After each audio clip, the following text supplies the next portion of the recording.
이번 시간은 파트 1의 챕터 3 목차 슬라이드 같이 공부해 보도록 할게요. 문제 파일로 지정되어 있는 파일이 있습니다. 이전에 작성한 파일 불러와도 되고요. 저처럼 챕터 3.pptx 이 파일 불러와도 돼요. 파일 불러왔을 때 편집 사용 이거 있다면 이렇게 눌러주세요. 축소판 그림이라고 이게 안 보이면 세로 선 있죠? 이걸 잡고서 이 경계를 이렇게 키워주면 되고요. 아래쪽에 이렇게 슬라이드 노트 크게 보인다면 이렇게 아래로 드래그해서 슬라이드 노트는 보지 않아도 돼요. 그러면 이제 2번 슬라이드 이렇게 클릭을 해놓고요. 이제 오른쪽에 여기에서 작업하도록 할게요. 슬라이드 2에서 슬라이드 6까지는 제일 먼저 제일 상단에 있는 제목 클릭한 다음에 내용 입력을 해주면 돼요. 목차라고 써있죠? 입력하세요.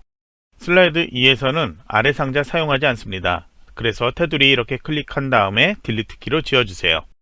이제 삽입 메뉴 가주세요. 여기에 일러스트레이션 그룹에서 도형 목록 열어주고요. 사각형 그룹에 잘린 한쪽 모서리 세 번째 있죠? 이걸 클릭한 다음에 마우스로 적당하게 드래그 만들어 놓으세요. 슬라이드 2에 문제를 보면은 세부 조건 위에 1번, 2번에서 지시가 있는데요. 전체에 대한 글꼴 그리고 도형의 선 없음 지정이 있습니다. 그리고 색상에 대한 지시는 따로 없죠. 그래서 색상 임의의 색상으로 지정을 해주면 돼요. 글자가 흰색으로 보이고 있기 때문에 임의 색상 지정하면 되는데요. 이 상태도 상관없지만 도형 채우기에서 색깔 변경해 보도록 할게요. 정답 파일 같이 보고 있더라도 정답 파일과 동일한 색상 아니어도 돼요. 임의의 색상 아무거나 지정을 해주면 돼요. 그 다음에 도형의 선 없음 있죠. 그래서 도형 윤곽선 그리고 윤곽선 없음 이렇게 선택을 해줘야 합니다. 다음으로 이쪽에 기다란 도형 만들어야 되죠. 그럼 도형 서식에 도형 삽입 열어주고요. 사각형에서 직사각형 그리고 마우스로 드래그해서 이렇게 만들어 놓으세요. 현재 문제에서는 색상이 보이고 있지만 실제 시험장에서는 시험지가 모두 흑백이라고 했죠. 그래서 색상이 보이지 않을 거예요. 하지만 같은 회색으로 보이고 있을 거예요. 그래서 이 색과 이 색 같은 색상으로 지정해 주는 게 좋겠죠. 그러면 도형 채우기에서 색상을 같은 거 선택을 해주세요. 그리고 도형의 테두리 여기에도 선 없음 지정해야 되죠. 도형 윤곽선에 윤곽선 없음 선택하세요.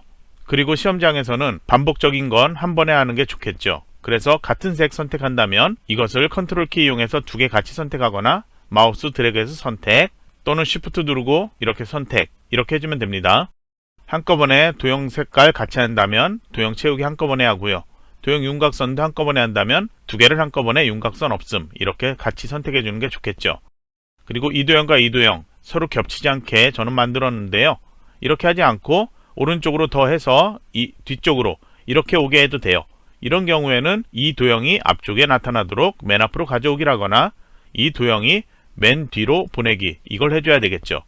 이 얇은 도형과 이 도형 출력 형태에서는 크기는 정확히 알 수 없지만 이 도형의 너비를 넓히거나 줄이거나 결과물로 보면은 동일하겠죠. 그래서 이 도형을 넓히거나 좁히거나 그걸로 감점되진 않아요. 그 다음에 이 도형 안에 글자를 입력을 해야 되죠. 입력할 때는 글꼴 먼저 설정해도 되고요. 글자 입력한 다음에 나중에 글꼴 설정해도 돼요. 교재에서는 먼저 글꼴 설정하도록 되어 있으니까 그대로 할게요. 홈탭에 글꼴 여기에서 글꼴 이름, 굴림 최근에 사용한 글꼴이 안 보이죠. 그래서 글꼴 이름 직접 굴림 입력하고 엔터키 눌러주세요. 글자 크기는 24포인트로 키워주세요. 그리고 글자의 색은 테마색에서 흰색 지정하세요. 그러면 자동으로 커서가 이렇게 도형 안에 나타나는데요. 커서가 나타나지 않은 상태여도 그냥 글자 입력하면 바로 이렇게 입력할 수 있습니다. 교재에서는 이 도형에서 마우스 오른쪽 한 다음에 텍스트 편집 들어가라고 했죠. 그 다음에 삽입 메뉴 가서 기호 그룹에 기호 있죠. 이걸 클릭한 다음에 그리고 하위 집합이 있어요. 여기 목록에 로마 숫자 이걸 찾으면 되는데요. 만약에 로마 숫자라는 게 없으면 숫자 형식 이걸 찾아주면 돼요. 그럼 여기에서 원하는 글자 삽입할 수 있죠. 첫 번째 숫자 1에 해당하는 거 선택 그리고 삽입 눌러주면 돼요. 그러면 글자 이렇게 나타나요. 그래서 필요한 것들 미리 여기다가 다 써놓고 나중에 필요한 것만 나타나도록 아래쪽에 그렇게 조절하면 되는데요. 그렇게 해도 되고요. 아니면은 숫자 1 이렇게 입력하는 게 삽입의 기호 이렇게 찾기가 어렵다면 도형 안에 커서 깜빡이는 상태에서 키보드에서 한글 입력 상태에서 한글 자음 지읒 눌러주세요. 그리고 바로 한자키 눌러주세요. 그리고 탭키를 이렇게 눌러서 보면은 여기에서 찾을 수 있어요. 그래서 여기에 숫자 1에 해당하는 이 대문자 이렇게 클릭하면 바로 입력할 수 있습니다. 그래서 필요할 때마다 한글 자음 지읒 그리고 한자키 누른 다음에 탭키 누르고 원하는 글자 찾아 선택 이렇게 해주면 돼요. 역시 이것도 여러분이 편한 방법으로 동일한 글자만 입력을 해주면 됩니다. 그 다음에 여기에는 도형이 아닌 텍스트만 입력할 수 있는 상자 삽입을 해야 되는데요. 삽입에 보면은 텍스트에 텍스트 상자 있죠. 이렇게 선택해서 가로 텍스트 상자 그리기 해도 되고요. 조금 더 빠르게 한다면 위에 보이는 이 가로 텍스트 상자 그리기 이것 클릭하고 마우스 드래그해서 이렇게 만들어주면 돼요. 또는 이렇게 만드는 게 조금 더 불편하다면 도형 선택되어 있을 때 도형 서식 이게 선택되어 있죠. 그러면 여기 왼쪽에 도형 삽입에 텍스트 상자 바로 이거 클릭해서 만들어도 되고요. 아니면은 도형 목록에 여기에 텍스트 상자 글자가 똑바로 써 있는 거 있어요. 이걸 클릭해서 이렇게 드래그해도 동일해요. 이걸 클릭한 다음에 마우스 드래그해서 이렇게 만들어 놓으면 돼요. 그래서 우선 적당한 크기로 만들어 놓고요. 글자 먼저 입력하고 설정해도 된다고 했죠. 커서 깜빡이니까 그냥 먼저 내용을 입력을 해보세요. 그리고 이 내용을 드래그해서 블록 설정해도 되는데요. 그냥 바깥쪽 테두리 이렇게 선택하면 블록 설정한 것과 동일해요. 그럼 다시 홈 탭에 글꼴 동일하게 지정하죠. 그래서 굴림 그리고 글자 크기 24포인트로 변경을 해주고요. 그리고 글자 색깔 검정 지정을 해주면 돼요. 텍스트 상자는 도형과 다르게 글자 색이 검정되어 있기 때문에 색상을 다시 검정으로 변경할 필요는 없습니다. 그 다음에 이제 위치를 맞추면 되는데요. 마우스로 드래그해서 이렇게 맞춰도 되고요. 조금 더 정확하게 하고 싶다면 그냥 선택되어 있는 상태에서 키보드에 화살표 키 있죠. 그걸로 이렇게 조절해서 맞춰 놓으면 돼요. 이 텍스트 상자의 너비는 도형 끝까지 이렇게 충분하게 키워 놓으세요. 아래쪽에 만들어지는 도형들에 써있는 글자가 지금 입력한 이 글자보다 길기 때문이에요. 그리고 처음에 얘기한 것처럼 동일한 설정 같은 경우에는 한 번에 설정하는 게 편해요. 그래서 여기에 대한 글꼴 설정 따로 하고 여기에 대한 글꼴 설정 따로 하고 이렇게 할 필요 없고요. 그냥 Shift 키나 Ctrl 키 누르고 클릭해서 두 개 도형 이렇게 같이 선택해서 설정하면 되고요. 또는 마우스로 이렇게 드래그해서 이 세 개를 모두 선택 그리고 동일하게 글꼴, 굴림, 글자 크기 24포인트 그리고 글자 색은 각각 다르니까 각각 선택해서 지정을 해주면 돼요. 이 도형에 아무것도 글자 입력하지 않기 때문에 글꼴 설정하더라도 그거는 감점되지 않습니다. 그러면 이제 이 세 개 도형 같이 선택을 해놓고요. 아래로 복제를 해야 되는데요.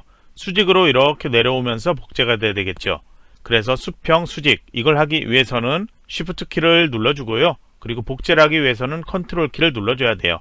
그래서 마우스 이렇게 이 안쪽으로 가져가면 더하기 표시가 마우스 포인터에 살짝 보이죠. 그러면 Ctrl Shift 키 누르고 마우스 드래그해서 이렇게 하나 복제 그리고 아래에 같은 간격으로 두 개 더 만들어야 되죠.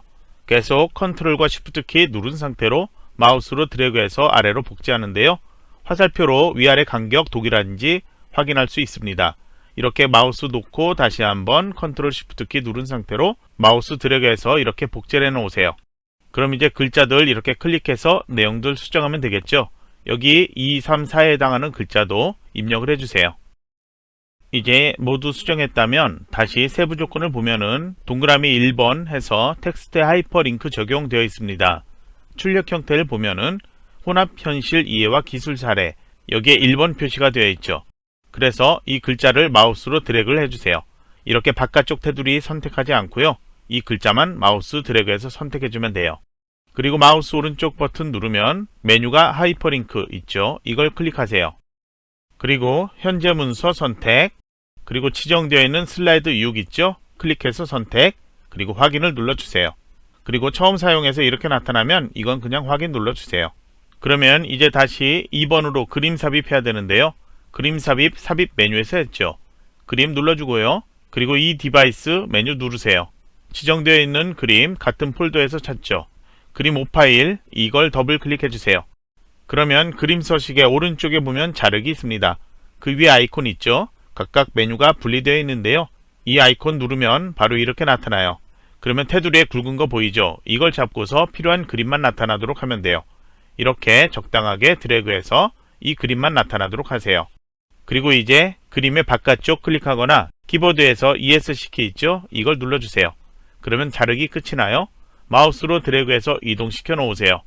보통은 그림의 위치 맞춰놓고 크기 조절하지 않아도 괜찮은 문제가 출제되기도 하는데요. 이번 문제에서는 출력 형태를 보면은 그림이 조금 커져야 될 거예요. 그래서 이렇게 키워서 맞춰놓고 파일 저장을 해주고 다음으로 넘어가면 돼요. 그리고 이제 문제를 작성하다 보면은 슬라이드 마스터에서 작성한 부분이 조금 수정해야 될 필요가 있는 경우도 있을 거예요. 슬라이드 2에서 슬라이드 6까지 제목을 입력하는 이 칸은 슬라이드 마스터 안에서만 수정을 해야 되죠. 그래서 저처럼 이렇게 목차, 이게 너무 왼쪽에 붙어 있어서 조금 띄워줘야 한다. 그러면은 바로 이 슬라이드에서 여기서 이렇게 하는 게 아니고요. 여기에서는 이 크기를 수정하지 않습니다. 보기에서 슬라이드 마스터 다시 들어간 다음에 저희가 수정했던 첫 번째 슬라이드 마스터 여기였죠. 그럼 여기에서 선택한 다음에 마스터 입력한 이 제목을 갖다가 조금 이렇게 띄워주세요. 그리고 다시 마스터 보기 닫기 누르고 보면은 2번에서 6번 슬라이드까지 모두 이렇게 크기 조절되어 나타납니다. 그러니까 시험장에서도 제가 방금 얘기한 것처럼 슬라이드 마스터에서 수정할 것은 꼭 슬라이드 마스터에서 수정을 해주세요. 그러면 이제 교재를 보면은 이제 챕터 4로 넘어가기 전에 유형을 확인하는 기출문제들이 몇 가지가 있죠.